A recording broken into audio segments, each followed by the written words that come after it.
The Madman! Welcome to Trump Reviews, Saviors of Uldum, where we get to look back on the past history of Saviors of Uldum and see how well I predicted the set and see how the set ended up. Note that there were two events during the Saviors of Uldum run. The first event was that there were a few cards nerfed.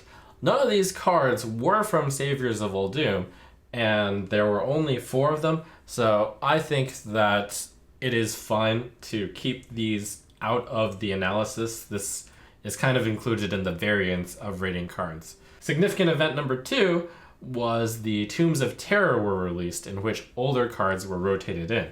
Now that was a substantial enough event that this rating is going to refer to the pre-Tombs of Terror meta. So in other words, Desert Hare is a 1-star card.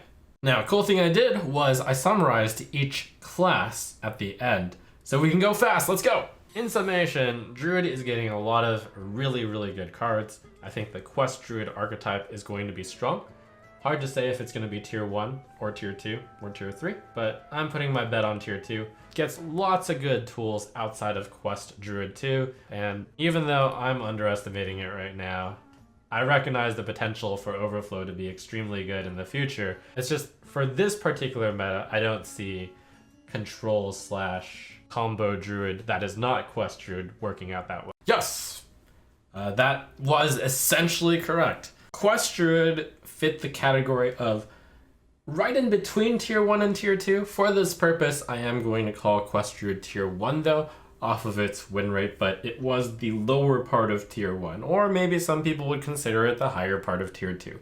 However, since I am rating Quest Druid tier 1, that means Untapped Potential, Worthy Expedition, Crystal Merchant, Oasis Surger, Hidden Oasis, and Bees are all 5-star. Note, Bees did fall a little bit out of favor because of a change in the meta through Tombs of Terror, but Bees was played in every single one of those Quest Druid decks before Tombs of Terror, and I believe it still would have. One event I did not see happening was that Elise the Enlightened actually saw play in the majority of these Quest Druid decks.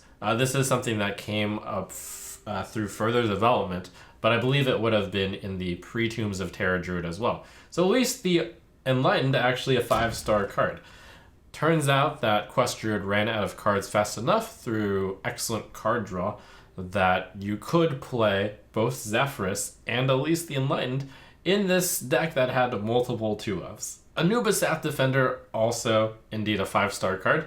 Garden Gnome, though, notably did not make the cut into Quest Druid, and Token Druid was not good enough, so Garden Gnome ends up being 2 stars, and Overflow, despite seeming like a pretty good card, is also 2 stars. So for the most part, these ratings are pretty on point other than Garden Gnome and Elise the Enlightened. In summary, I believe that Hunter gets a lot of tools for Secret Hunter, and because Secret Hunter was so close to being a singleton deck anyways, I think you can slide in Dino Tamer Bran and Zephyrus into what may end up being the optimal version of Secret Hunter, one that has Bran. Or it might be that there are 2 different schools of thought.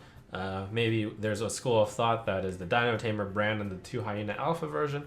Maybe there's a version with just the best cards of Secret Hunter, and it runs perhaps 9 or 10 duplicates. So this was a bit of a contrarian call, rating Dino Tamer Bran 5 stars, but absolutely that ended up being the most played of the Explorers in the most clearly tier 1 deck, Highlander Hunter deck. There were a few surprises in that deck though. So first of all, Dino Tamer Bran 5 stars.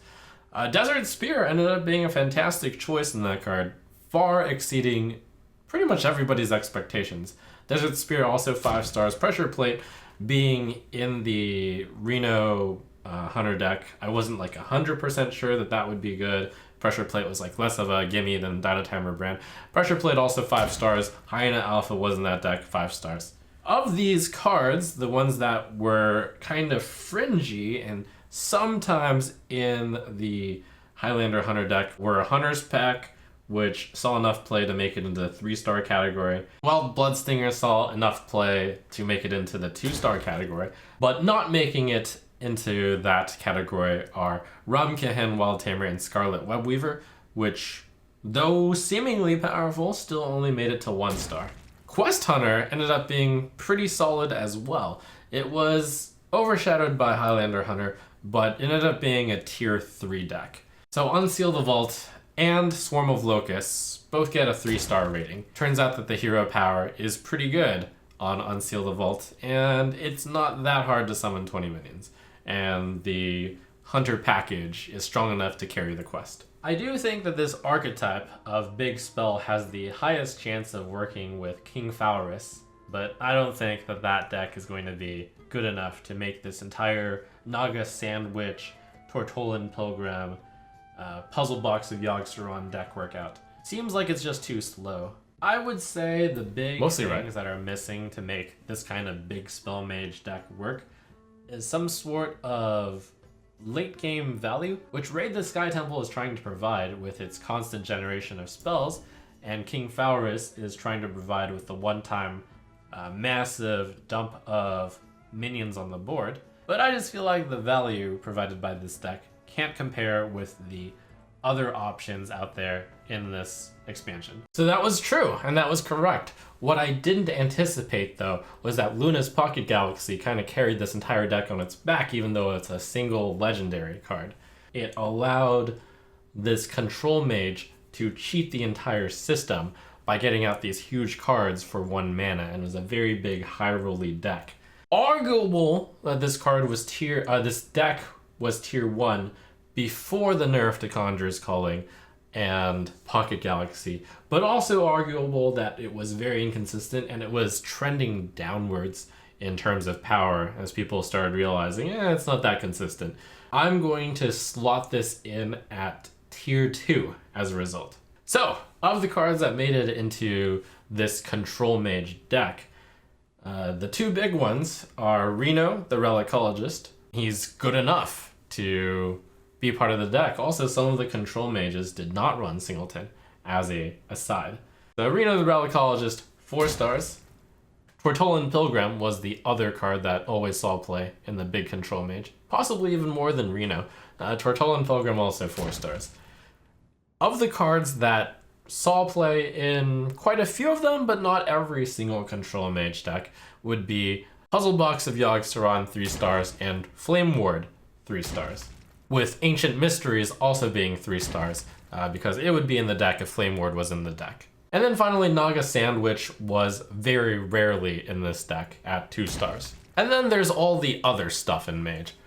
Interestingly, all the other stuff in Mage saw enough play to earn a 2-star rating, even though they weren't that good. Secrets were tried out, Dune Sculptor was tried out in Mana Cyclone, Raid the Sky Temple was tried out just because it's a cool quest, but Raid the Sky Temple ended up correctly being analyzed at being too low value compared to the other value things that you could do, such as Quest Druid and Quest Shaman. I totally nailed that, by the way. In the Saviors of Uldum general review, I was like, judging the decks as, well, you can't out-tempo outvalue Quest Druid, you can't outvalue Quest Shaman, you can't outvalue Control Warrior, so what are you doing?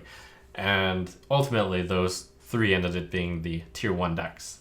I believe that Paladin entered this expansion in a weak spot, and I don't see very many cards in this that'll put it in that much of a better spot. Perhaps the proper way to play Paladin is to continue to Holy Wrath the opponent for 25. So indeed, most of the right ways to play Paladin ended up being to do something ridiculous, such as the Holy Wrath deck was still tier 3. But the incredible sleeper card of this set was Tip the Scales, well, for Paladin. Tip the Scales ended up creating its own unique deck archetype, where you would Prismatic Lens and only have Tip the Scales in your deck. For that reason, the Tip the Scales Paladin deck ended up being tier 2.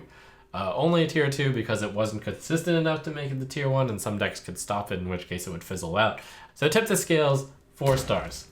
Very amusing tier 2 deck it created. There were 2 other Paladin archetypes that did alright. One of the Paladin archetypes was Highlander Paladin, with Sir Finley. Oh, by the way, Sir Finley, 5 stars in a big shock, not because of the strength of Highlander Paladin, but because Tip the Scales needed more Murlocs. So you'd put Sir Finley of the Sands in there as a 2-mana 2/3 Murloc. 5 stars because it was in the Tip the Scales, as well as Highlander Paladin.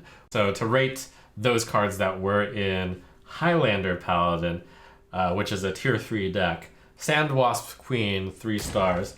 Brazen Zealot, 3 stars. Micro Mummy, 4 stars, because the Quest Paladin deck ended up also being good enough to make it into tier 3. Like I suspected, it wasn't enough value, but it actually did manage to beat down Control Warrior quite a bit, because it's really tough to deal with 2/2 copies of eggs repeatedly as Control Warrior. So making mummies ends up being 3 stars, Ancestral Guardian 3 stars as a reborn card. Subdue gets 3 stars because it's sometimes in the Shirvala combo deck, which is also a tier 3 deck.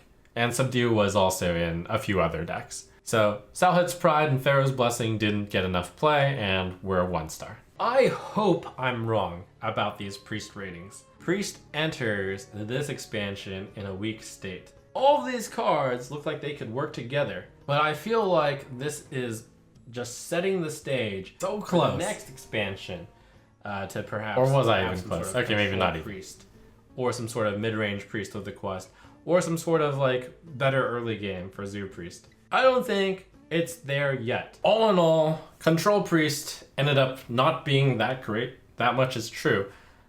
It would be stretching to call the Control Priest tier 3 even, but I am going to give Control Resurrect Priest the tier 3 status here. Note, by the way, that this is before Tombs of Terror, so N'Zoth did not exist, Sylvanas did not exist. What I was wrong about is there were enough early game Priest tools that High Priest Amit was very spooky, as well as Psycho Pump. So a deck called Combo Priest arrived, and it took all of the general things and put them together to create a very high tempo Priest deck, including extra arms, which used to cost 2, but had to get nerfed to 3 because Combo Priest was that strong. So for that reason, Combo Priest does get the 5-star rating, tier 1 rating. So the big offenders from this set for the Combo Priest are High Priest Amit, 5 stars. I knew he was really good if he could find a place, and he did find a place. Psycho Pump also gets 5 stars, being especially insane getting back injured Tol'vir, like I thought, but you know, it's tough to put the entire deck together. So most of what made Combo Priest good is in the neutrals, but the High Priest Amit and the Psycho Pump were really, really good. Other than that, I do think it's almost an act of charity to qualify Control Resurrect Priest as tier 3. Maybe it's better to call it tier 4, but it's all enough play and it's all enough results that I will begrudgingly, even though it barely makes it to tier 3, call it tier 3. So Penance, 3 stars. Plague of Death, weak, 3 stars. Holy Ripple was more alongside the Combo Priest, sometimes used in Combo Priest, 3 stars as that. Embalming Ritual, 2 stars, sometimes used in Combo Priest, tried out here and there. Wretched Reclaimer, 2 stars, saw a little bit of experimentation, too slow overall. Grand Mummy, same story, also 2 stars. Activate the Obelisk, 2 stars, not used in all of the Resurrect Priest decks pre Tombs of Terror, even post Tombs of Terror, not always used. And Sandhoof Waterbear, 2 stars, not always used in those Resurrect decks. So I believe that the major gainer from the Rogue cards is the Tempo Rogue. It adds in the quest, it gets a bit more value with Ancient Blades, ends up being a pretty good deck. So for the most part, this looks pretty solid. Quest Rogue ended up being a little bit worse than rated, and Aggro Rogue, without the quest, ended up being typically stronger than the Quest Rogue. I'm rating Quest Rogue as tier 3, and I'm rating Tempo Rogue as tier 2 here. So cards that made it into Tempo Rogue, I'm going to rate Pharaoh Cat 5 stars because it is in both Tempo Rogue and pretty much in all rogues. Hooked Scimitar gets a 4 star. Very nice at being able to hit the opponent, and Hooked Scimitar is actually the card that mostly boosts Aggro Rogue, Tempo Rogue over the Quest Rogue. So Bizarre Burglary and Clever Disguise both get 3 stars as part of the Theft Rogue package. Bizarre Mugger played not in all of those decks, sometimes too slow. Bizarre Mugger gets 2 stars. Of the other cards worth mentioning, Socket Sapper saw a little bit of play in Tempo Rogue, some experimentation, ended up not getting the cut despite being a pirate, 2 stars. And Anka the Buried was also tried out in the Death Rattle type deck. It was an interesting result, and actually, I believe there's a story even where the Asia region rank 1 legend was an Anka player. Didn't really catch on though, maybe that player was just really, really good and it was a surprise deck. Anka gets 2 stars for having seen some amount of play and experimentation. And the other stuff was all memes. Shadow of Death, World Kickmaster, and Plague of Madness 1 star apiece. Plague of Madness not actually making it into Tempo Rogue like I thought it might. I will also say that I think that the Overload package is strong enough that the Corrupt the Waters deck will strongly consider the Overload package as its early form of defense. All in all, Shaman is getting incredible tools and an incredible new archetype. Battlecry Shaman, Quest Shaman I think is very strong. Excellent call, Trump. You know where the value is at, and Quest Shaman ended up being an astounding new tier 1 deck. I actually rated Corrupt the Waters as my #1 pick of the set, and hey, I got it! It turns out that sometimes I don't make a Lakari Pits mistake. Hooray. Quest Shaman ends up being tier 1, and like most of you actually think that this prediction is even better because of the recent resurgence of Shaman due to Desert Hare plus Evolve. For the purpose of this review, we're not considering that at all. Quest Shaman was also tier 1 before Evolve was reintroduced. Corrupt the Waters 5 stars, Sandstorm Elemental, I did not quite see how good it would be in Quest Shaman, 5 stars, Evil Totem 5 stars, Weaponized Wasp 5 stars. Mogu Flesh Shaper, also underrated how good it was in Quest Shaman with all of its tokens, 5 stars. Mogu Flesh Shaper also seeing play in all the aggro decks. Turns out that discounting Mogu Flesh Shaper by 7 was something that was quite possible, but even a 2-mana 3/4 rush is very good. The other cards here also get stars, mostly due to being in Quest Shaman some of the time at the time. Earthquake, 3 stars. In the heavier control parts of Quest Shaman, back when, that was the build other than Evolve, and Plague of Murlocs, 3 stars, sometimes in the control Shaman builds as well. Alongside Quest Shaman, another deck was rapidly on the rise just before Tombs of Terror. That was an aggro overload Shaman deck, and Vicina was very, very good in that deck. I'm going to call that deck tier 2, so 4 stars, but it could have become tier 1, and currently is, but that's mostly because of the Desert Hare Evolve thing. Of the rest, Splitting Axe and Totemic Surges are memes for 1 star. So it's a dawn for a bright new Zoo in Warlock, and also, or Zoo, for you crazy people out there, I'm going to say this. Zoo looks like it has so many strong cards in it. If you feel really ambitious, there just might be a singleton Zoo deck out there. If you think Zephyrus is that good, I think that's a stretch, but just presenting it as actually worked with Highlander Warrior, highlighting how good the Warlock cards are. So on paper, these cards sure look really good, but ultimately, other stuff ended up being more unfair. And the Zoo just couldn't compete with the other deck's value, and it also was too slow to handle the aggression from the aggressive deck, so it was just not in a great spot. So Zoo ended up being a tier 3 deck, and there were quite a few different builds from it. Even though Evil Recruiter, Sinister Deal, Nefersert Thrasher, and Disease Vulture did not see play in every single Zoo deck, Zoo is kind of a high tier 3 deck, maybe a low tier 2 deck, so I am going to still give them all 3 stars across the board. Dark Pharaoh Takon was experimented in that Zoo deck and was too slow. It was even experimented in a Handlock deck, also not great compared to the other value decks out there. Takon, 2 stars. Rift Cleaver, Expired Merchant, Embalming, those are all too weak, 1 star apiece. And Plague of Flames was tried out with a Mechathune combo deck, as well as sometimes being in Zoo, so 2 stars for the experimentation. And Supreme Archaeologist was a really useless quest, got outvalued by everything, but saw enough experimentation.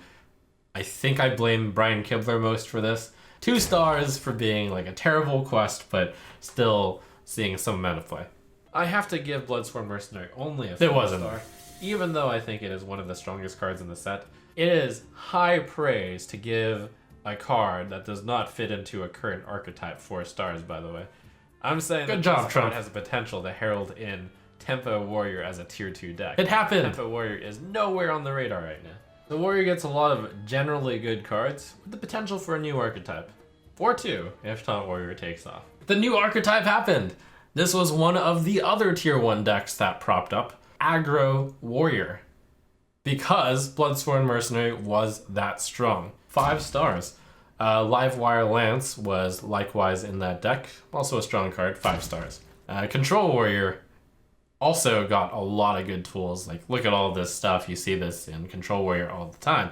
And that was even Dr. Boom Mad Genius getting nerfed by 1 mana. It was still good. The one thing I missed was that Armageddillo and Tomb Warden were so strong. Armageddillo had such good stats by itself that buffing Tomb Warden was really big. And Frightened Flunky was around. It had Taunt. It could discover Taunt minions. You also had Zilliax. That was enough for Armageddillo to be put in the deck, and then Tomb Warden just naturally synergizes with Armageddillo. So 5 stars on both. And Frightened Flunky, of course, 5 stars. The Restless Mummy, also 5 stars. Everyone knows the entrance line of Restless Mummy at this point, and then it's Death Rattle, and then it's Reborn Sound. Plague of Wrath ends up being a little bit better than expected, seeing often 1 copy, sometimes even 2 copies, in Control Warrior decks, so 4 stars. Even though the entire taunt package of Frightened Flunky, Armageddillo, and Tomb Warden were good, Into the Fray ended up not being that good, 1 star. And Hack the System plus Armor Goon ended up being a big meme. Hack the System, the only thing it was good for was creating a great card reveal video. 1 star Hack the System, 1 star Armored Goon. Here's the neutral ratings. Ready for some Turbo Fire. We're going to begin with all the 1-star cards. We've got Jar Dealer to begin with. 1 mana, 1/1, which Death Rattle adds a 1 cost isn't good enough. Even with the Carpet and Zoo, which is probably the most likely place it would. Not actually the place it was used in. Highlander Paladin, and I kind of tried this out, and I kind of pioneered it even. Magic Carpet, Jar Dealer. Saw enough experimentation to make it to 2 stars before it was realized that it wasn't actually that good. Let's see play. Moga Cultist is a meme. Meme, 1 star. Dwarven Archaeologist. Useless, 1 star. Not really relevant enough. Injured Tolvir, 1 star. I'm a little hesitant on this one. Could actually be higher. You should hesitate. Depends a lot on whether or not Quest Priest is good. Actually, depends entirely on if Quest Priest is good, and then it depends on if Quest Priest will use this card. I'm thinking no and no. Injured Tolvir, actually 5 stars because of Combo Priest. Looked like a 2 mana 2/3, but turns out with another card that I may have rated 1 star, it provided immense tempo, and when you Psychopumped it, you got a 2/6, which was really good. Spinning Camel, 1 star. 1 star, Extra health wall is spit. not worth the downside. Temple Berserker, 1 star. It's no kindly grandmother, mostly because the Reborn, the 3/1, is just too vulnerable. But Aggro Warrior ended up using it because the fact that it was a 3/1 when it was reborn was kind of useful for Rampage if it was used, and it could be copied with the Mercenary. 5 stars as a card that was actually quite aggressive and filled the 2 slot for the Aggro Warrior. Neverset Ritualist, 1 star. Great arena card, but adjacent minions to full health is surprisingly not worth that much. No, actually, it was worth a lot. It was worth so much, but only in combination with Injured Tolvir, and only in Priest, because Priest had all the synergy with healing.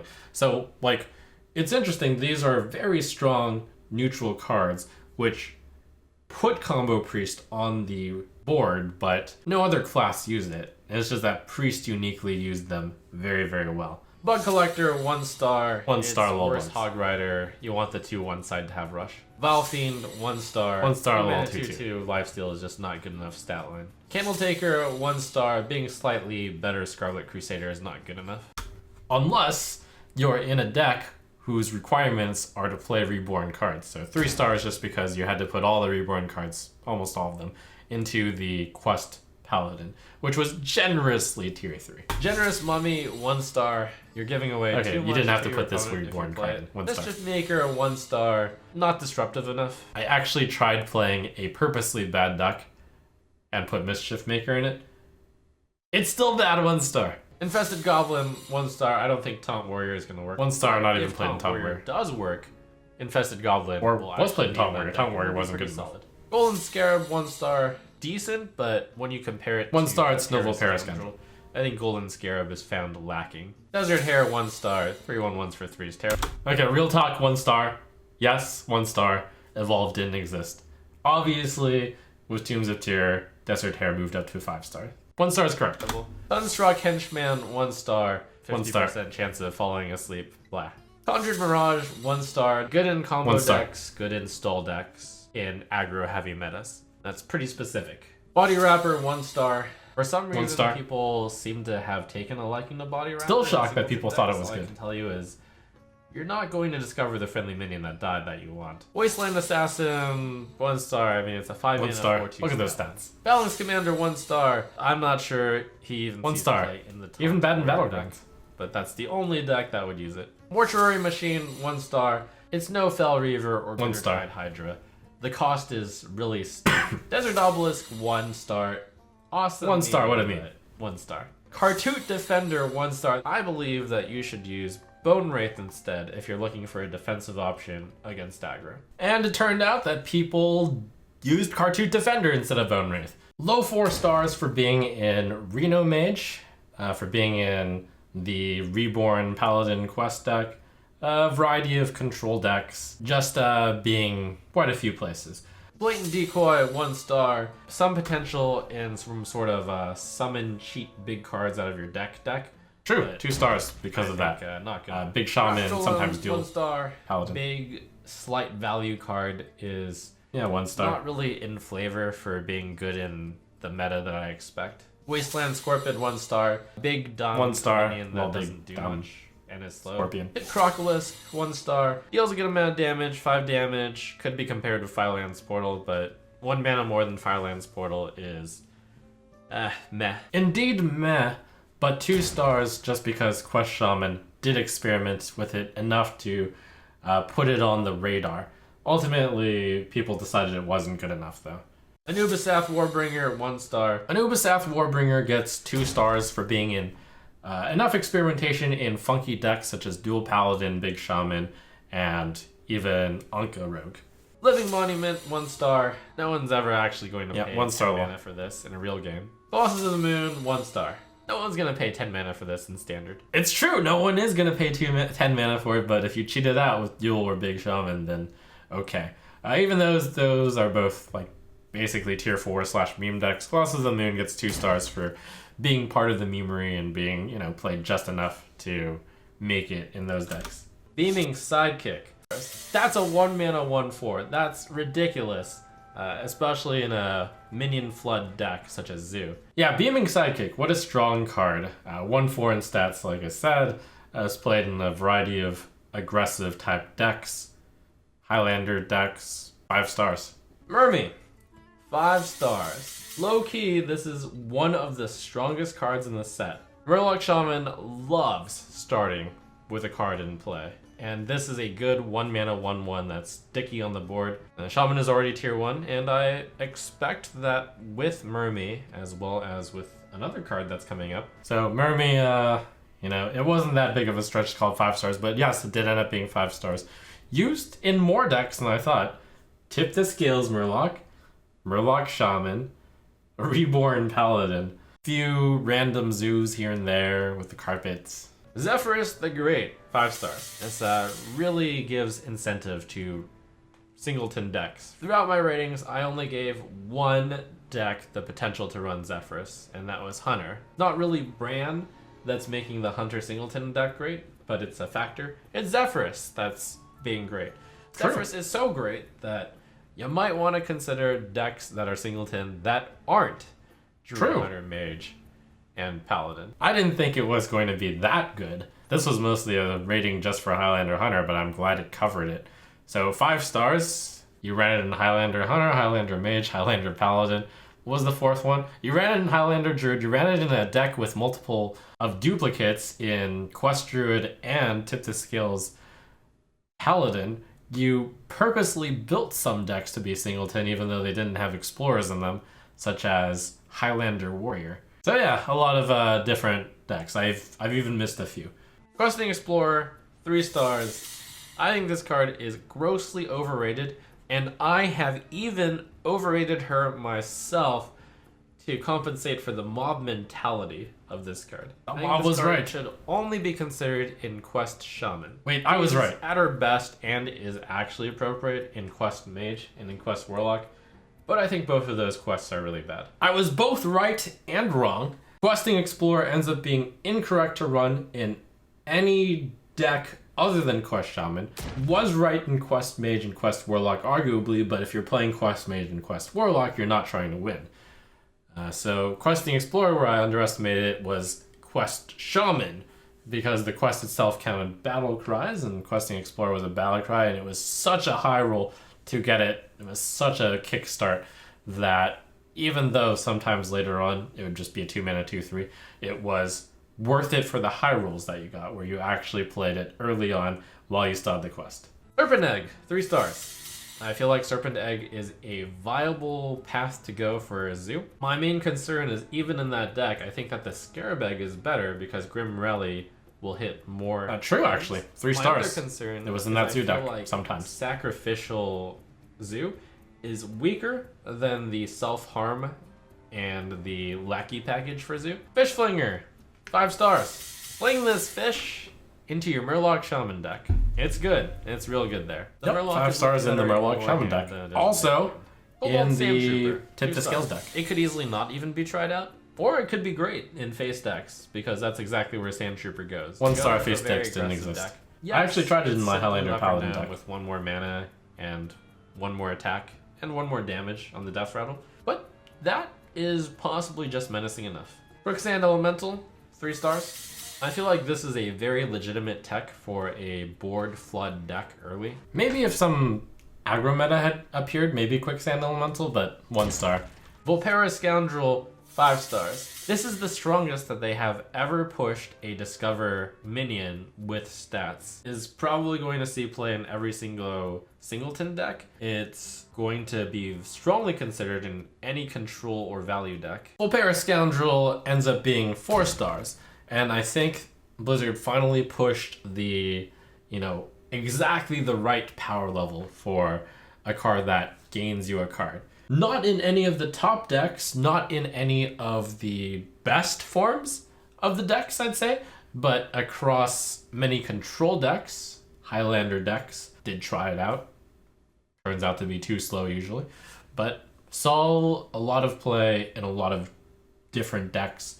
Even though it may not have been the best choice for those decks, it turns out that you can probably even print a battle cry, discover a spell from 4 choices. Maybe that's where they'll go next. History buff, 3 stars. I think alongside the Quicksand Elemental, this is a valid choice for minion-focused decks. I think that good card package in Zoo might actually work. Yes, actually, 3 stars, which was a tough rating to nail. It is sometimes in aggressive decks. It was in quite a number of decks sometimes. Bone Wraith, 2 stars. I think it's better than Rotten Apple Bomb. This is the card that I feel like you should be putting into your control deck or combo deck if you need survivability against an aggro deck. So I thought Bone Wraith was the card that you ran over Cartute Defender, but it ends up that most people ran Cartute Defender over Bone Wraith. It's actually kind of unclear whether or not Bone Wraith or Cartute Defender was better. The stats for the cards were all pretty similar, but Bone Wraith ended up being a little bit less popular, 3 stars.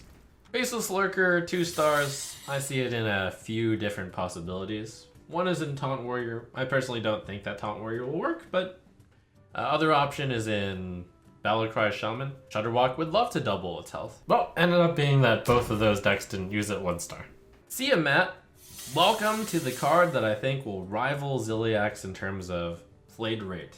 You're almost always going to choose... I'm curious. I'm going to look up the stats on Ziliax versus what? There is the additional benefit that sometimes you can choose Rush and Wind Fury if you really need to remove 2 things, one of which you can kill, and then the other thing... Tiamat, 18%. You can choose Taunt Divine Shield if you really need to stay alive.